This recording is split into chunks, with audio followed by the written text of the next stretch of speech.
Woman, an in-depth exploration of the world of women today with Sandra Elkin. Welcome to Woman. This program marks the beginning of a brand new season of Woman, a season of exploring new ideas and questioning interesting people. Ideas like divorce insurance with Diana Dubroff, men's liberation with Warren Farrell. We will hear opposing views on the Equal Rights Amendment.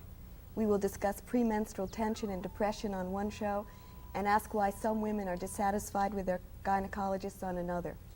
These are just a few of the topics we will cover in the 30 weeks to come. This book, Our Bodies, Ourselves, written by the 12 members of the Boston Women's Health Book Collective, plays an important part in tonight's program. Our guests this evening are Wilma Diskin and Judy Norsigian. Both are members of the Boston Collective. Welcome to Woman, Wilma and Judy. Good to be here. Can you give us a little background on the Boston Women's Health Book Collective? Sure.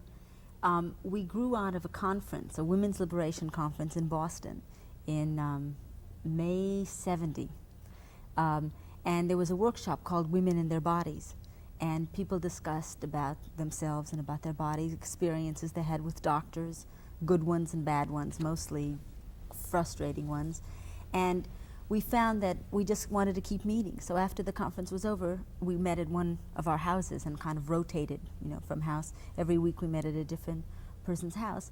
And very soon we made up a list of topics that we thought were particularly pertinent to women, like sexuality, anatomy, birth control, abortion, medical institution, deciding whether to have children, all kinds of things like that. And began writing. Each of us collectively chose a topic and would write about it. And then the thing that was most interesting was we didn't start out to write a book. We started out to talk about ourselves and learn about our medical needs. And what we found was we didn't have the correct tools to evaluate medical health care because we didn't know enough about it. So the first purpose was to get some good information, and we researched medical texts and read journals and read all kinds of things available. But the other purpose was to let women talk about their feelings and about how they felt about these experiences of being a woman. I think it's important to add that it wasn't so much a purpose at the time. It was a discovery that was made in the process of getting together, that we as women have important information about ourselves, that we know a lot already, that we can share it with one another, that we should be sharing it with our doctors and start to make our healthcare more of a shared enterprise, participate more essentially. Right. What we found was that women could become experts on themselves and then take that kind of expertise and share it with the kind of expertise a doctor has. And that way really have a participating health picture. We felt that was a much healthier, much more active kind of health. What was the first startling thing you discovered about yourself that you hadn't known?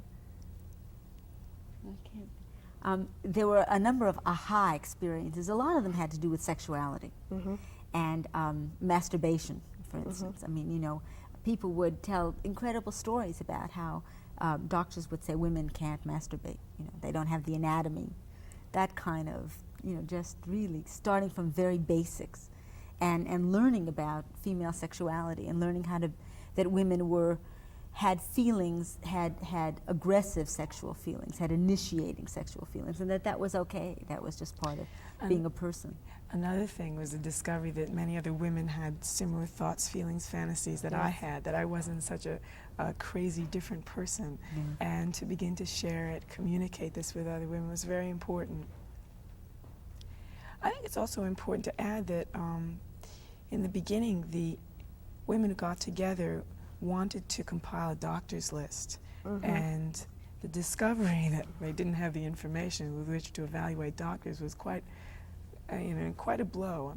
All of a sudden, you look around and realize you can't tell if your doctor is good or not because you don't know what your healthcare needs are, and it's something that's appalling in some ways. We look around us and there's all this technology and all this information, and yet we have no information about our bodies. And this goes, it goes for men as well as women, I think. At what point did you decide to write the book?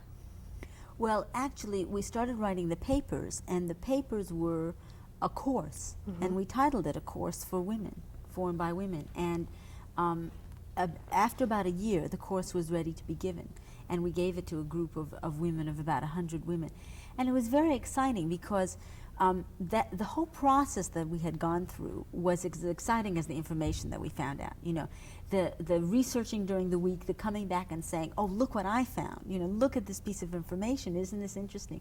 And everybody getting very excited about it and saying, "Well, I have an experience with that, and my cousin and my third, uncle told me this about it," and it just really expanded. You know, and people just added experiences like that. And I think in addition to the excitement, there was a lot of frustration and some anger in doing the research.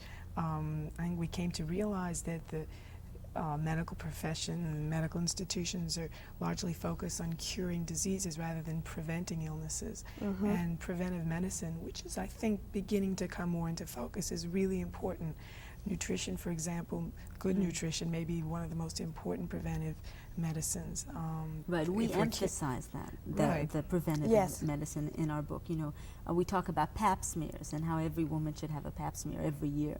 And you know, we talk about breast cancer and what an easy thing that is to spot and to cure when it's spotted early, and to give oneself breast exams. And what a difficult thing it is to cure if not caught early. Many women die necessarily. Right, right. And about cervical cancer and how... Before we get too heavily into the book, talk about some of the women in the collective. I mean, what are they like? Are they all white? Are they black and white, old, young, what?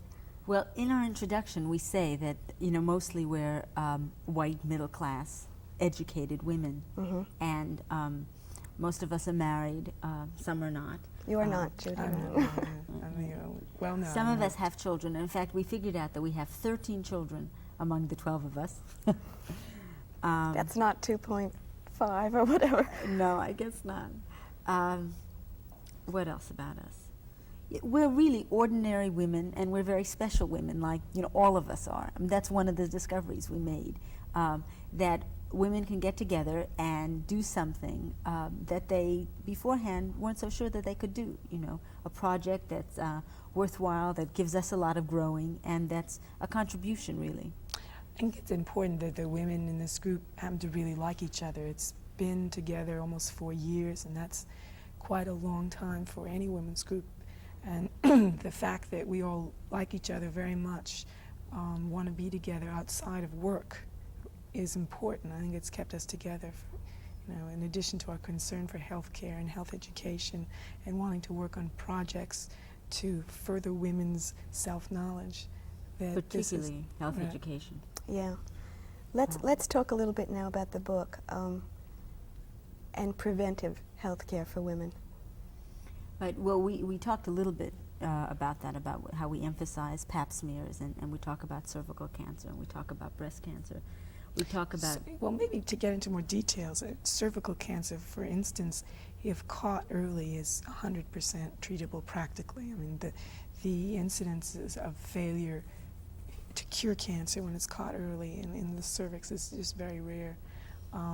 With breast cancer, it's just one thing that's astounded me is the rapid rate of spreading. Metastasis takes place very, very rapidly, and a woman could find herself in trouble skipping 1 or 2 months of checking her breasts over. It should be done every single month, and you know, usually at the same time. It's easier to remember if it's right after your period's over or something like that. And that it spreads so rapidly that it's a very, very important thing that it be done regularly, and that from there, even when a woman discovers she may have some sort of lump, that there are a lot of options and choices, and she should become aware of all of the paths available to her before she jumps into any one decision. You also emphasize nutrition in the book. Can you go into some detail about that? Well, probably the best way to do it is to speak from my personal experience, and that's that I didn't pay much attention to what I ate until a few years ago, and I started to do some reading almost by accident, and I experimented with not having lots of sugar, not drinking too much coffee. In fact, I actually cut some things out for a while just to see what would happen, and I discovered that caffeine in particular had an incredible effect on me.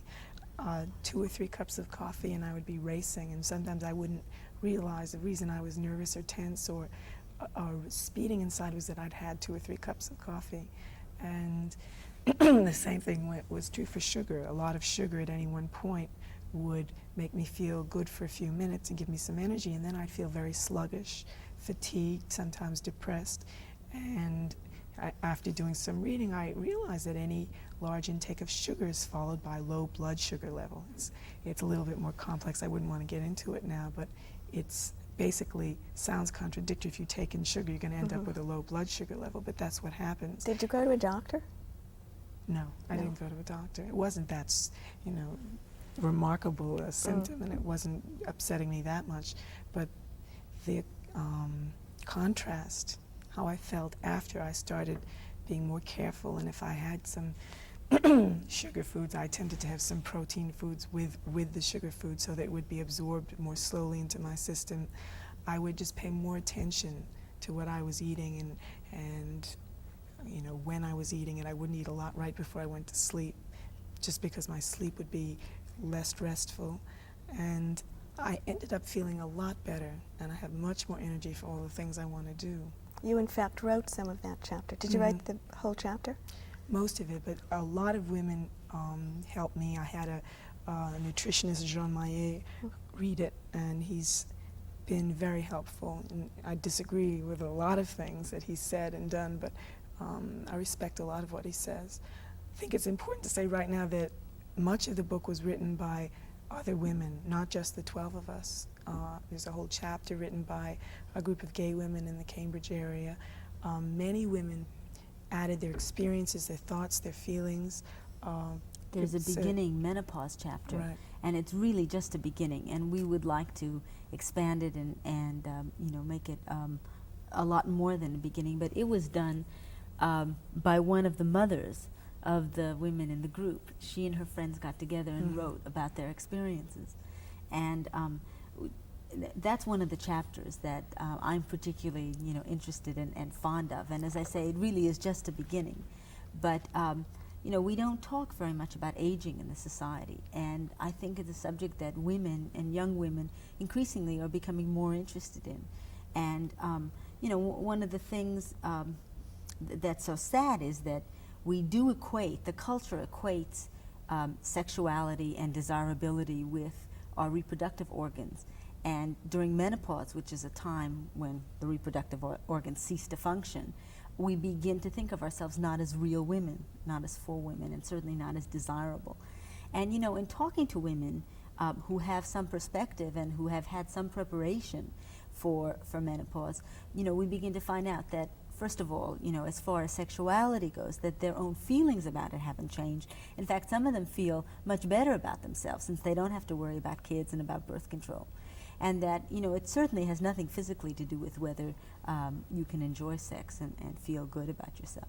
The problem is that if you've defined your sexuality in terms of your reproductive organs and suddenly they're not functioning, you don't see yourself as a sexual being any longer. And, right. And it's these attitudes that are feeding into the depressing, frightful feelings about going into menopause. Right, and there are some physical symptoms too. I mean, menopause is a time that there are physical symptoms happening in the body. The cessation of ovulation means that the level of estrogen that your body's been accustomed to is stopping. And so other things happen, the symptoms of hot flashes or sweating or feeling very irritable. And sexually, there is a difference too. Sometimes the lubrication in the vagina stops. And, you need things. I mean, that's kind of a mechanical obstacle. And, some good jelly like KW, just lubricant jelly, will make things fine. But somebody who thinks of themselves as, my God, what's wrong with me? What happened? I no longer can function sexually. That's really, that can really be very destructive. And that whole experience of, my God, what's going on, happens with the hot flashes, with the depressions, with all kinds of symptoms when a woman doesn't understand it's menopause time, and there are things happening, there are physical changes, hormonal changes, and that there's nothing wrong with me. It's all perfectly natural. Right. It's the fear and the anxiety and the ignorance about what's going on that's creating half the trouble. Right, and that really exacerbates the kind of physical symptoms.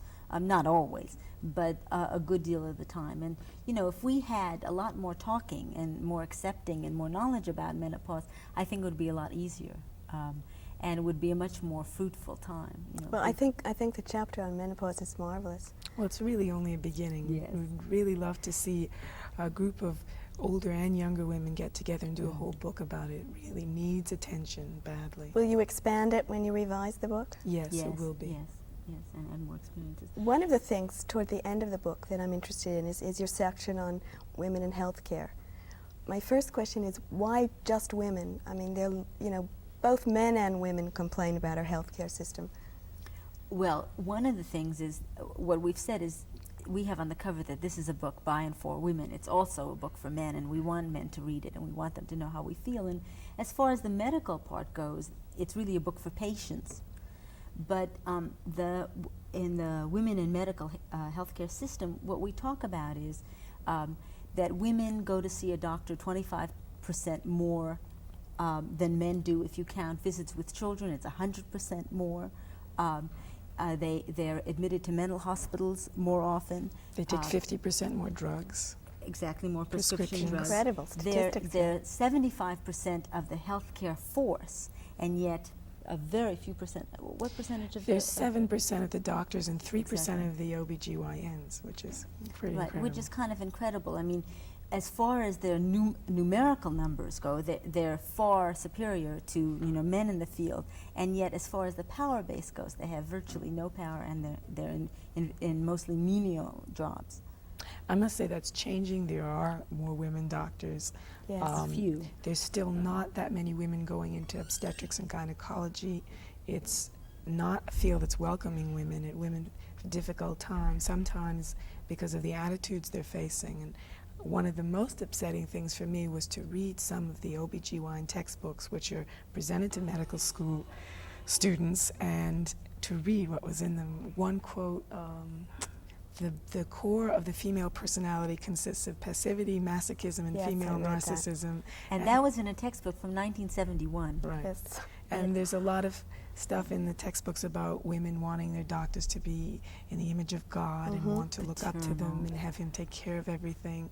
So of course So a it's a little doctor- bit our fault, right? I mean, I'm sure that the attitudes that they have a lot to do with the whole society's teachings, and that it's sure we play into it, but that the fact that they're still in the textbooks and all this stuff is still written down is pretty upsetting. right. Because there's enough indication and enough observation that women are really different. The women have very similar traits to men sometimes, and there are all kinds of roles that we can share and personalities. And it's a very self-fulfilling prophecy. The doctor says, oh, this woman needs me to take care of her, so I'll take care of her. And then the woman says, well, he's taking care of me. I guess that's his role.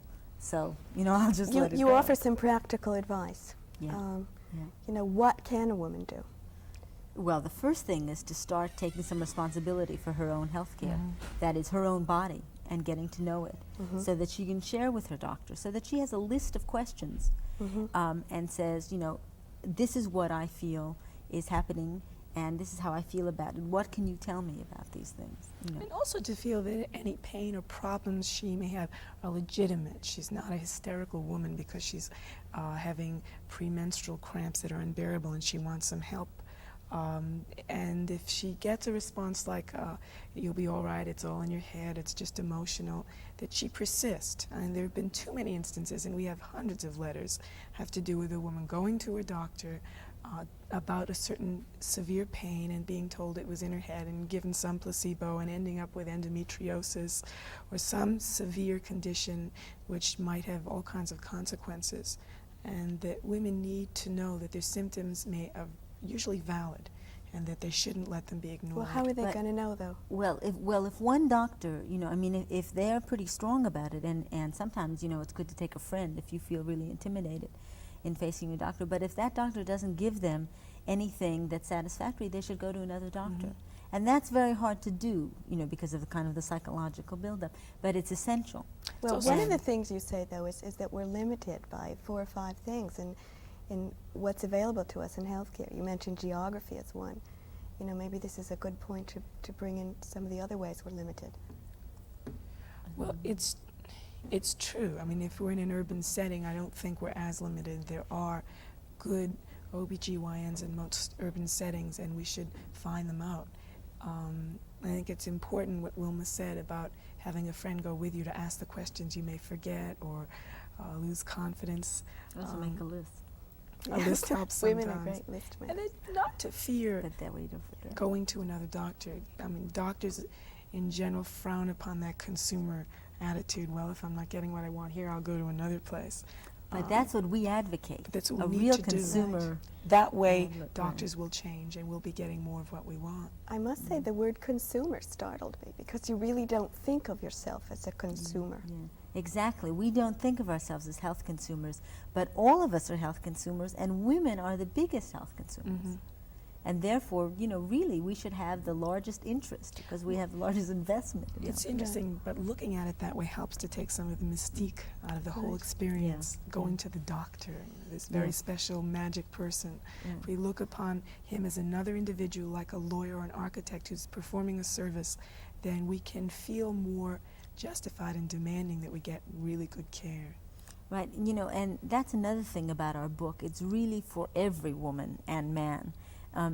It's written in clear layman's language, and we did that very deliberately because, we want people to understand. And it's also very accepting, and it's the kind of book, because it covers that whole lifespan from birth through death, although, some areas get more information than others. Still, it's the kind of book that you can pick up at various stages in your life. People have told me that when they brought it home, they read it through like a novel because it was so interesting. And other people say, well, when I'm pregnant, I read this, and when I'm not, I Right. read that. And, It it's certainly very is nice. like a handbook in many ways. The other thing that I really like about the book is that it's not anti-male.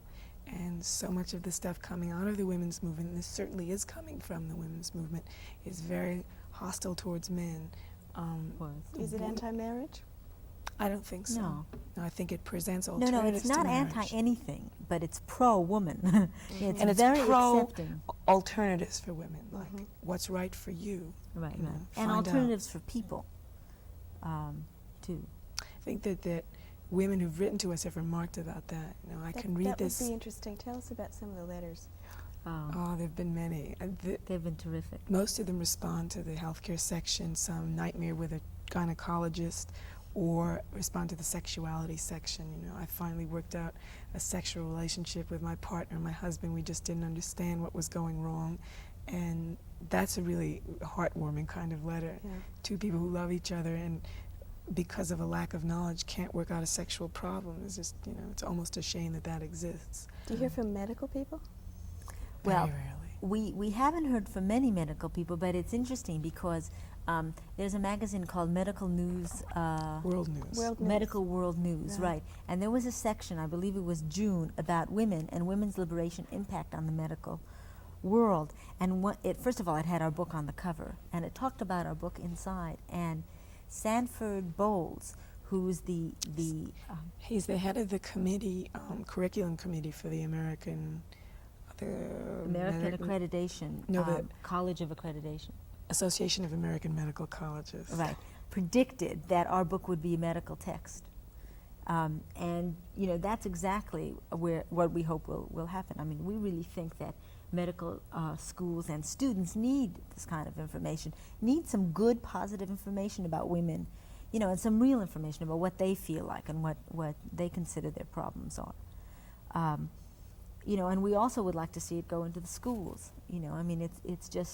It teaches a lot in the right way about one's sexuality and about one's body in a positive, loving kind of way, and it has good information. That's one thing I would particularly like to encourage. That's been my focus in the past couple of years with teenagers in the Boston area. And the teachers that I've talked to, the women by and large who have used the book, but some men too in their classrooms, have really felt it's been valuable. And teenagers can use almost every bit of information that's in these books.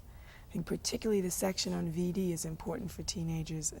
Unfortunately, we have a situation in this country where we've got a venereal disease, particularly gonorrhea, which is in epidemic proportions, and yet it's completely curable and also completely preventable. And one of the upsetting things about the medical profession is right now is that it's ignoring totally the fact that VD can be prevented. Occasionally, a doctor will mention, well, you can use a condom, and that is an effective But preventive. there's a lot of public service stuff, though, in the media and It's so on. all about diagnosing and curing, and go Right. as soon as you have these symptoms. Right, But what go about ready. beforehand? Right, right. There are all kinds of contraceptive creams, foams, and jellies, Right. those things we buy in the store for birth control. Right. They That kill will also sperm. that will kill sperm, but that will also kill the gonococci. And Which that's- causes gonorrhea, and also prevent syphilis. So Right. here we've got some effective VD preventives, and yet most of the population doesn't know about them. How did you know Why? about that? Well, We this is- found it out through the research. We found out through Ed Brecker, whom I must mention because I think he's a fantastic guy. He's, along with his his wife, who's since deceased, wrote Analysis of Human Sexual Response, which is kind of the layman's, for the layman, interpretation of Masters and Johnson. And he's working on a book right now called God's Little Helpers, which goes into the history of venereal disease research and talks about how there was a great deal of research earlier in this century, in the 20s and the 30s, and they knew about this. They knew about a lot of things. And then suddenly the knife came down. And between 1950 and 1972, there was almost a moratorium on VD research. And it's beginning again, but it's almost a crying shame that during all those years, the research that was done was suppressed. And his reasons, which I think are quite valid, have a lot to do with our morality. That especially with the advent of birth control, so that we couldn't waive the fear of pregnancy in the face of young people, like don't have any sexual relations or you'll get pregnant. They wanted to use VD, don't have sexual relations because you'll get VD. And if you introduce a preventive, then you take away that barrier. It's no longer a weapon. One quick question, because we have less than a minute. Where do you go from here? Well, we don't really know. I mean, one of the things we're going to continue to do is immerse ourselves in health education. I mean, we give courses and we talk about the book, and we're going to keep doing that. And we have ideas for other kinds of things, but they're not congealed yet. There's one suggestion, though, that all women can use, and I think that's get together, find support for what you want, the changes you want to make in your life, and don't try to do too much alone because it's really hard. Yeah. Judy and Wilma, thank you very much for coming. We've really enjoyed it.